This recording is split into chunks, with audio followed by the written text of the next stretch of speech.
ரிஷபராசிக்கார அன்பர்களே, ரிஷபராசி அப்படின்னு சொல்லும் போது துர்க்கையினுடைய ஒரு அவதாரமான ராசி இந்த ரிஷபராசி அப்படின்னு சொல்லலாம். அமைதியின் சொரூபமாக மக்களுக்கு சேவை செய்யக்கூடிய ஒரு முக்கியமான ராசி இந்த ரிஷபராசி. மக்களுக்கு சேவை அப்படின்னு பாத்தீங்கன்னா, நீங்க ஒரு குடும்பத்துக்காகவாவது கண்டிப்பா வாழ்ந்துருப்பீங்க சார். நீங்க உங்களோட வாழ்க்கையே ஒரு குடும்பத்துக்காக கூட இருக்கலாம். ஒரு தாய் தந்தைக்காக நீங்க வாழ்ந்துட்டு இருப்பீங்க, குழந்தைகளுக்காக நீங்க வாழ்ந்துட்டு இருப்பீங்க, மனைவிக்காக நீங்க வாழ்ந்துருப்பீங்க, கணவருக்காக நீங்க வாழ்ந்துருப்பீங்க. இதுதான் உங்களோட லைஃப் அப்படிங்கிற மாதிரி குடும்பத்துக்காகவே பார்த்துட்டு இருக்கிற ஒரு முக்கியமான ராசி. என்னதான் உங்களுக்கு தோழர்கள் வட்டாரம் அதிகமாக இருந்தாலும் கலைத்துறை சார்பில் உங்களுக்கு நிறைய ஒரு ஈர்ப்பு இருக்கக்கூடிய ஒரு ராசி. அதே மாதிரி உங்களுக்கு பாடல் சம்பந்தப்பட்ட விஷயங்கள ரொம்ப ஒரு ஆர்வம் இருக்கக்கூடிய ஒரு ராசி. அதே மாதிரி உங்களுடைய கலைத்துறையோ இல்லை ஏதோ ஒரு விஷயத்துக்கு நீங்கள் உங்களால் போக முடியல அப்படின்னா அந்த ஆர்வமாவது உங்களுக்கு இருக்கும், அது செய்யணும் அப்படிங்கிற ஆசையாவது உங்களுக்கு இருக்கும். ஸோ அந்த மாதிரி ஒரு விஷயத்து தான் இந்த ரிஷபராசி எப்பயுமே இருக்கும். இந்த ரிஷபராசியை பொறுத்த வரைக்கும் பலருக்கு நன்மை செய்து ஓய்ந்து போன ராசி, சில துரோகங்களை சந்தித்த ராசி, பல கஷ்டங்களை அனுபவித்த ராசி, இன்றும் உயிருடன் வாழ்வதே பெரிய விஷயமாக கருதி கொண்டு இருக்கக்கூடிய ஒரு மிகப்பெரிய ராசியில் இந்த ரிஷபராசி ஒரு முக்கியமான ராசி.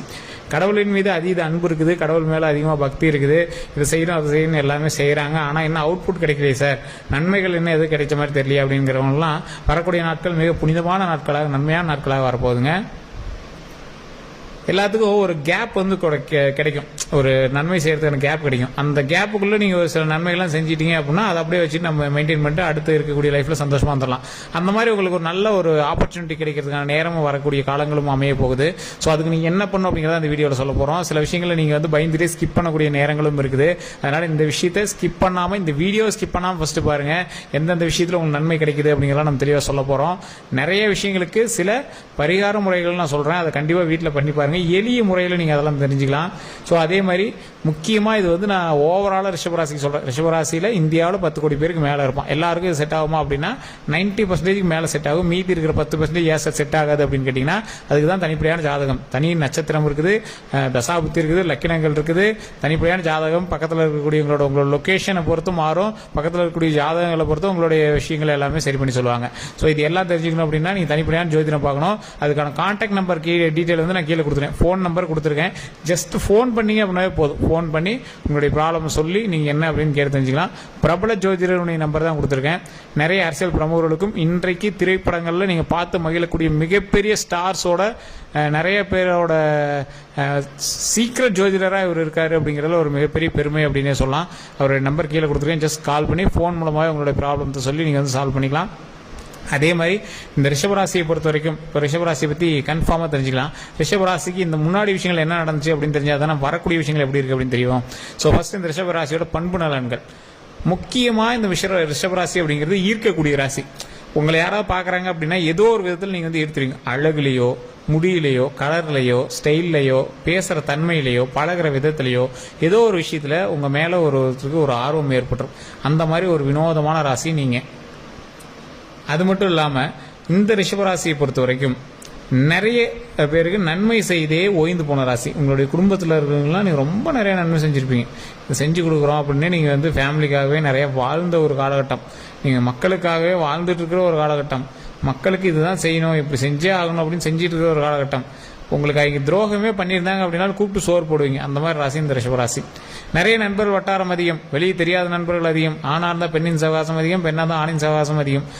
தவறான முறையெல்லாம் இல்லை, நட்பு ரீதியாகவே. ஸோ இந்த ரிஷபராசி பொறுத்த வரைக்கும் சீக்கிரட்ஸ் அதிகமாக மெயின்டைன் பண்ணக்கூடிய ராசி. நிறைய பேருக்கு மன உளைச்சல்களை ஏற்படுத்திய பல கஷ்டங்களுக்கு அருமருந்து இந்த ரிஷபராசி. அப்படின்னா என்ன சார் புரியலையே சார், நிறைய பேர் எல்லாம் சண்டை போட்டு பண்ணிட்டு போயிருப்பாங்க, அவங்களுக்கு நீங்கள் போய் அமைதியாரு சரியா போயிடும் அப்படிலாம் சொல்லக்கூடிய ஒரு ராசி இந்த ரிஷபராசி.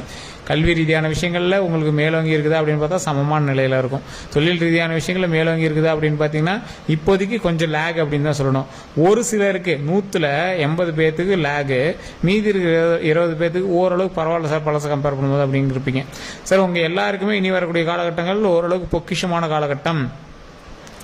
உங்களுக்கு உடல் ரீதியாக எந்த ஒரு உபாதைகள் ஏற்பட்டாலும் ஜாதகத்தை பார்த்து நம்பிட்டு உட்காந்துக்கூடாது, உடனே டாக்டர் பார்த்துடணும். அதே மாதிரி கல்வி ரீதியான விஷயங்களுக்கு நீங்கள் கல்வி சம்மந்தப்பட்டமான எந்த ஒரு விஷயமா இருந்தாலும், குழந்தைகள் சம்மந்தப்பட்டமான விஷயமா இருந்தாலும் ஜோதிடத்தை நம்பிட்டு உட்காந்துருக்கூடாது, அதுக்கு தகுந்த மாதிரி ஸ்டெப் எடுத்துடணும். ஸோ இது 2 தான் டிஸ்க்ளைமர், இது முன்னாடியே சொல்லிடுறோம். மற்றபடி இந்த ரிஷபராசிக்கு தொழில் தொடங்கணும் அப்படின்னு ஆசைப்படுறவங்க, பார்ட்னர்ஷிப் அப்படிங்கிறது இந்த ரிஷபராசிக்கு ஓரளவுக்கு ஆப்டா பொருந்தாது. குறிப்பிட்ட காலகட்டங்கள் தாண்டி மறுபடியும் மாறிட்டே இருக்கும். உங்களுக்கு நிலையான நண்பர்கள் அப்படின்னு யாரும் இருக்க மாட்டாங்க. குறிப்பிட்ட காலகட்டங்களுக்கு அது மாறிட்டே இருப்பாங்க. நிலையான ஃப்ரெண்ட்ஷிப், நிலையான ரிலேஷன்ஷிப் அப்படின்னு உங்களுக்கு எதுவுமே பெருசாக சொல்ல முடியாது. அதுக்கு தகுந்தாற் போல மாறிட்டே இருக்கும். ஸோ இந்த ரிஷபராசி அன்பர்களுக்கு பொறுத்த வரைக்கும் 100% ஷூரிட்டியா இதுதான் அப்படின்னு ஃபிக்ஸ்டா எதுவுமே கிடையாதுங்க. ஸோ இந்த ரிஷபராசியை பொறுத்த வரைக்கும் தாய் தந்தையருக்கு நன்மை செய்யக்கூடிய ராசி, தந்தை வழியில் தந்தையோடு அதிக நட்பு கொண்ட ராசி, தாயினோடு அதிக பகைமை கொண்ட ராசி அப்படின்னு சொல்லலாம். அதே மாதிரி அவங்களுக்கு என்னதான் இருந்தாலும் அவங்களுக்கு ஏதாவது ஒரு ஆபத்துனா முதன்மையாக போய் நிற்கக்கூடிய ஒரு ராசி, அவங்களுக்காகவே எல்லாமே பார்க்கக்கூடிய ஒரு ராசி, அவங்களோட நன்மைக்காகவே லைஃப்பை வந்து சஸ்டெயின் பண்ணக்கூடிய ராசி. இப்படி இருக்கிற உங்களுக்கு அதிகமாக பிரச்சனை எதால அப்படின்னு பார்த்தீங்கன்னா ஃபேமிலியால தான். சார் என்ன சார் இவங்களுக்காகவே எல்லாம் பண்ணுறோம், ஆனால் எப்படி சார் அப்படி சொல்கிறீங்க அப்படின்னு கேட்டால் நீங்களே நல்லா மனசாட்சியத்தோடு சொல்லுங்களேன். இது உண்மை எப்படின்னா மறக்காம கமெண்ட்ஸை பற்றி விடுங்க. நீங்கள் அதிகமாக மனம் வருந்தது உங்களோட ஃபேமிலினால தான். உங்களோட ஃபேமிலியில் இருக்கிற யாரோ ஒரு வார்த்தையை இங்கே சொன்ன வாக்குனாலையும், அவங்களுக்காகவே நீங்கள் பண்ணதுனாலையும், நீங்கள் பண்ணி அவங்க வந்து எடுத்துக்காதனாலையும், ஒரு சின்ன துரோகங்கள்னாலையும், சில மனக்கசப்புகள்னாலையும் நீங்கள் வந்து அதிகமாக வருந்தியது ஃபேமிலிக்காக. ஸோ இந்த மாதிரி இருக்கக்கூடிய காலகட்டங்களில் இந்த ரிஷபராசி அன்பர்கள் குடும்பத்துக்காக உழைச்சது மட்டும் இல்லாமல் உடல் ரீதியான உபாதைகளில் அதிக மருத்துவ செலவுகள் செஞ்சது மட்டும் இல்லாமல் உங்களுடைய மூதாதையர்களுக்கு நீங்கள் சில விஷயங்கள் செய்யாமல் விட்டதுனால அதோட கனவுகள்லையோ இல்லை உங்களுடைய தொழில் தொடங்குறதுலையோ இல்லை திருமண வாழ்க்கையிலையோ குழந்தைகள் வாழ்க்கையிலையோ சின்ன சின்ன தடங்கல்கள் ஏற்பட்டதுக்கான முக்கியமான காரணம் உங்களுடைய ஃபேமிலி தான். நீங்கள் உங்களோட முன்னோர்களோட நீங்கள் எந்த இடத்துல வேணாலும் ஜாதகம் பார்த்துருப்பீங்க. அதிகமாக இந்த முன்னோர்களுடைய விஷயங்கள், ஃபேமிலியோட கட்டுப்பாட்டுகள் இதெல்லாம் நிறையா இதாக இருக்கிறது உங்களோட ரிஷபராசிக்கு மட்டுமா தான் இருக்கும்.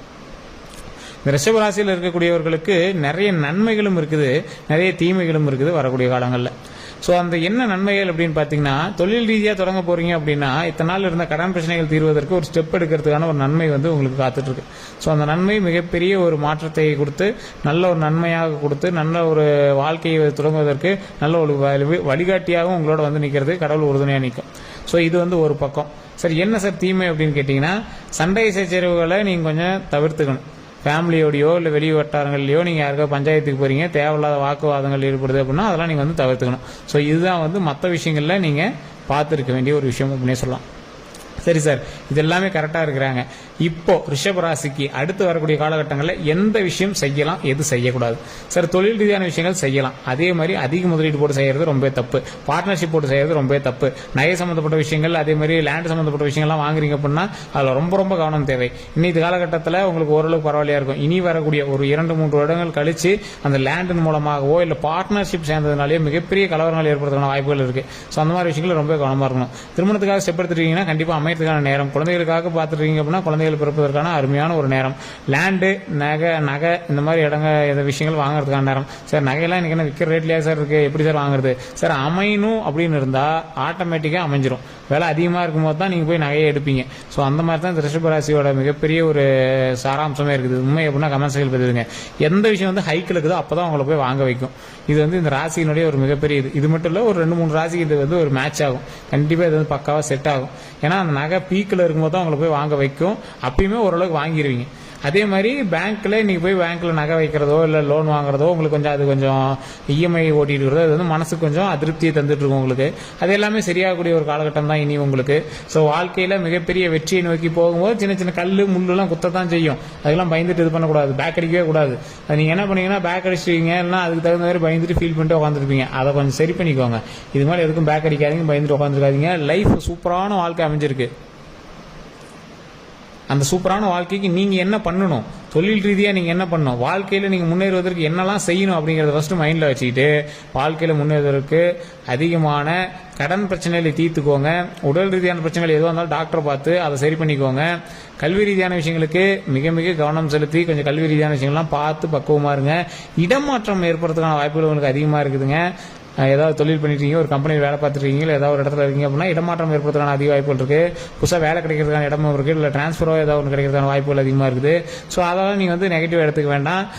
ஒரு வளர்ச்சியை நோக்கி செல்லக்கூடிய ஒரு பாதையாக நீங்கள் நினச்சிட்டு அது தகுந்தாற் போல் நீங்கள் வந்து மூவ் பண்ணிட்டு போயிட்டே இருக்கலாம். ஒன்றும் ப்ராப்ளம் கிடையாது. கல்வி சம்மந்தப்பட்ட விஷயங்கள ரொம்ப கவனமாக இருங்க. உடல் சம்மந்தப்பட்ட விஷயங்களை கவனமாக இருங்க. வாகனம் சம்மந்தப்பட்ட விஷயங்களை கொஞ்சம் கவனமாக இருங்க. வாகனம் லாங் டிரைவ் போகிறீங்க, இல்லை வெளியூருக்கு போகிறீங்க, அந்த மாதிரி விஷயங்கள்லாம் ரொம்ப ஜாக்கிரதையாக இருங்க. தெளிவான ஒரு முடிவு எடுத்து எந்த ஒரு விஷயத்தையும் செயல்படுங்க. கோவில் விஷயங்கள்லாம் போறீங்க அப்படின்னா கோவிலுக்கு கண்டிப்பாக போயிட்டு வாங்க. உங்களுடைய குலதெய்வ வழிபாடு கண்டிப்பாக தேவை. ரிஷபராசி பொறுத்த வரைக்கும் துர்க்கையம்மன் வழிபாடு ரொம்ப ரொம்ப முக்கியம். ஓம் துர்க்கையம்மனே போற்றி, ஓம் துர்க்கையம்மனே போற்றி, ஓம் துர்க்கையம்மனே போற்றி அப்படின்னு மறக்காம 3 டைம் கமெண்ட் செக்ஷனில் பதிவிட்டு ஃப்ரீ டைமில் வீட்டில் இருக்கும்போது துர்க்கையம்மனுக்கு வழிபாடு பண்ணுங்க. கோயிலுக்கு போனீங்க அப்படின்னா துர்க்கையம்மன்கிட்ட ரைட் சைடில் நின்று வணங்குங்க. துர்க்கையம்மன்கிட்ட நெய் விளக்கேற்றி வணங்குனீங்க அப்படின்னா ரொம்ப ரொம்ப நல்லது. மிகப்பெரிய நன்மை தரக்கூடியவர் துர்க்கையம்மன். எந்த ஒரு ஆபத்திலிருந்தும் விலகக்கூடியவர், விலக்கி எந்த ஒரு ஆபத்து இருந்தாலும் அந்த ஆபத்தை விலக்கக்கூடியவர் துர்க்கையம்மன். ஸோ அந்த கடவுள்கிட்ட வணங்குனீங்க அப்படின்னா மிகப்பெரிய நன்மை கிடைக்கும்.